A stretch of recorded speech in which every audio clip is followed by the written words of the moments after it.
What is the role of an institution, a campus, in encouraging entrepreneurship, in fostering startups, in creating the next big startups coming right from India? That's what we're looking at today with the special panel that joins us. Remember, from every successful college startups, you will hear enough stories about all those who dropped out of college and are creating headlines in their own space. So clearly there might not be one size fits all, but what are the lessons that we can learn? Where are we going in this space from here on? That's what we're looking at today. Let me introduce my panel right away. Dr. Aseem Chauhan, the Chancellor, Amity University, and also CEO of the Amity Innovation Incubator. Also with us, Dr. Anil Wali, Managing Director, Foundation for Innovation and Technology Transfer, IIT Delhi. Akash Gupta, CTO and co-founder, Grey Orange. Grey Orange, of course, a hardware startup that you have been introduced to on Startup Wednesday, building an army of thousands of robots. And lastly, Deepat Purkayas, co-founder at InShots, a mobile app firm that gives out top news stories in challenging 60-word bite-sized portions. That is quite a challenge, I know, having been tried that. Let me start right away with you, Dr. Chauhan. At your innovation incubator, what do you believe is the one big success that you've achieved and the one big challenge that you have encountered and are hoping to sort of resolve? Right. First of all, it's a very exciting time to be young and to be in this environment and ecosystem where entrepreneurship is on everyone's mind, and more youngsters are coming with ideas and the confidence that, yes, maybe I can also build a business, which is led to a large degree by the role models they're seeing from other young entrepreneurs who are also building businesses.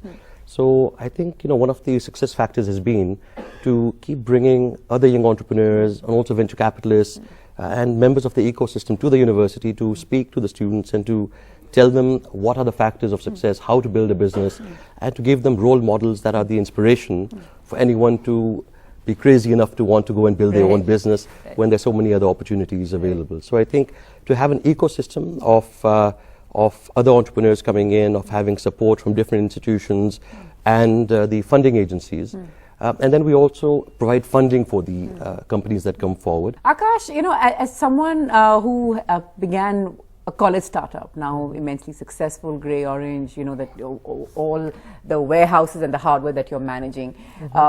When you began, were you ever sort of clear that this is the direction that you wanted to go in? Because many would say that, you were two people in college on a campus, bits of course, great for entrepreneurship, great for all the skills that you were getting, but you were setting yourselves up for a very big task. Right. I think when you start up, I'll be frank, you're not very clear of exactly what you're gonna do.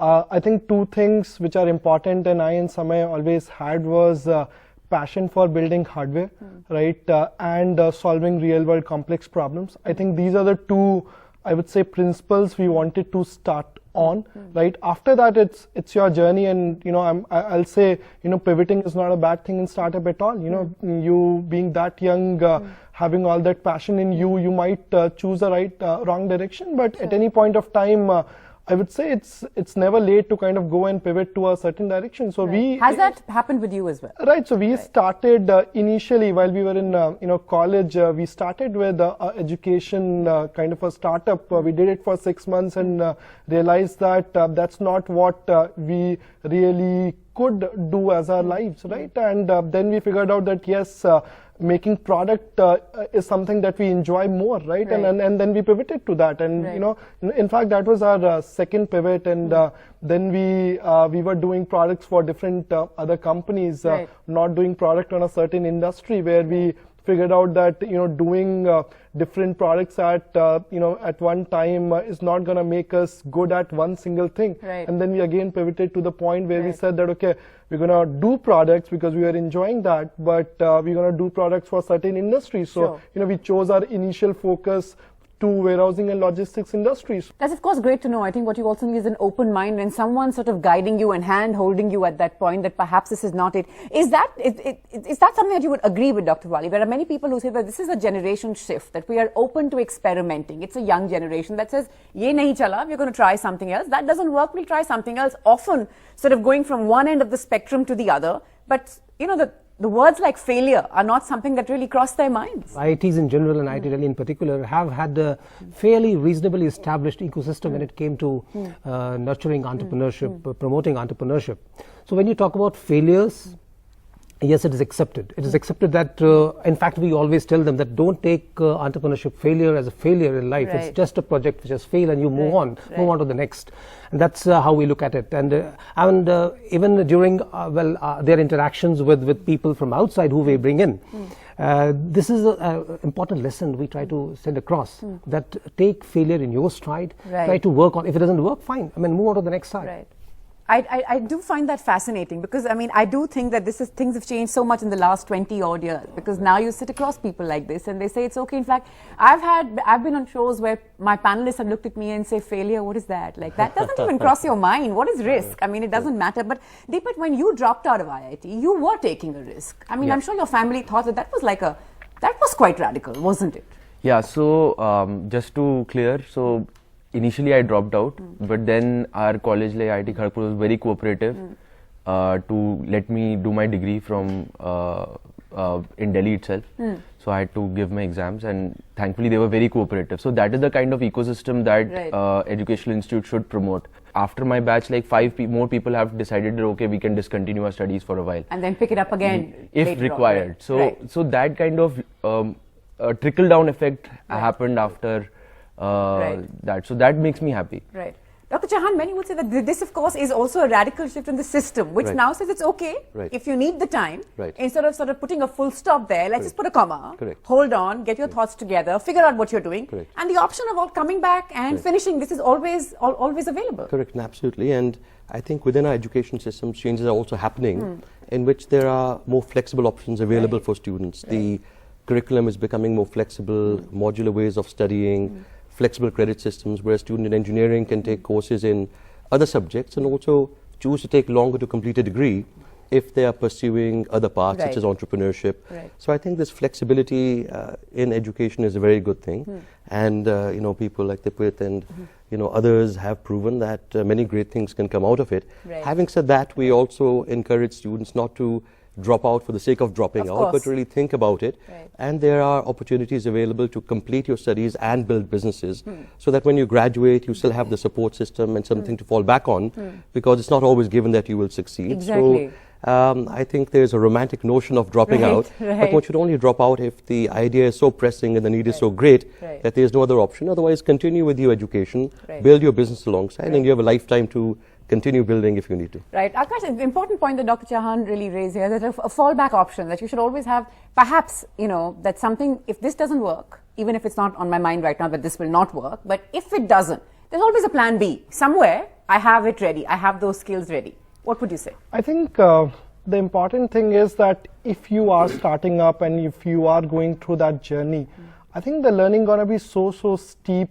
Whether you fail or succeed, you're gonna learn so much that your plan B already will be there, right? Because when you start from the very scratch, right, and you give your 2 years of passion and energy and everything to it, trust me, the learning curve is so steep that you can pretty much go and do anything after that, right? So I think that's always at least what I have realized.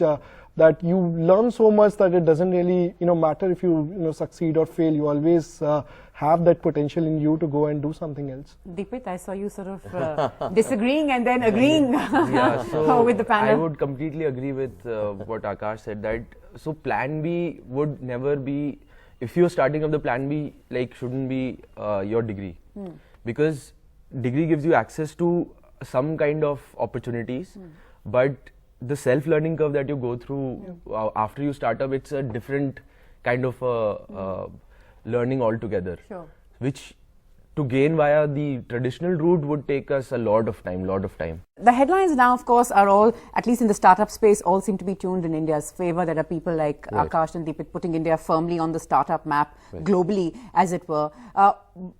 What does it look like? How do you see it when you see headlines that say that Bangalore is going to be the new Bay Area? Does it even make sense? Is it going to happen? Are we on track?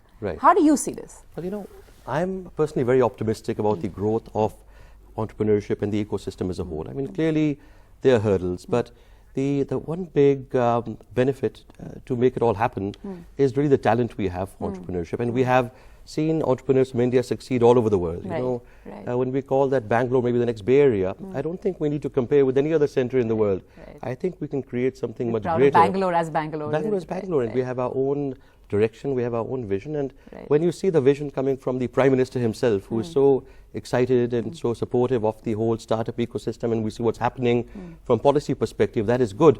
But really it comes from the youth and the ideas that we see percolating. talent pool that you're The talking talent about. pool and the number of students really coming forward with ideas, and also the funding that's coming in. So I am very optimistic that that there will be a huge growth, and you know, it doesn't depend on policies or regulation. I think it'll percolate from the bottom up, and I think we are in for some very exciting times. Really? Akash, if I could ask you, what do you believe is holding us back?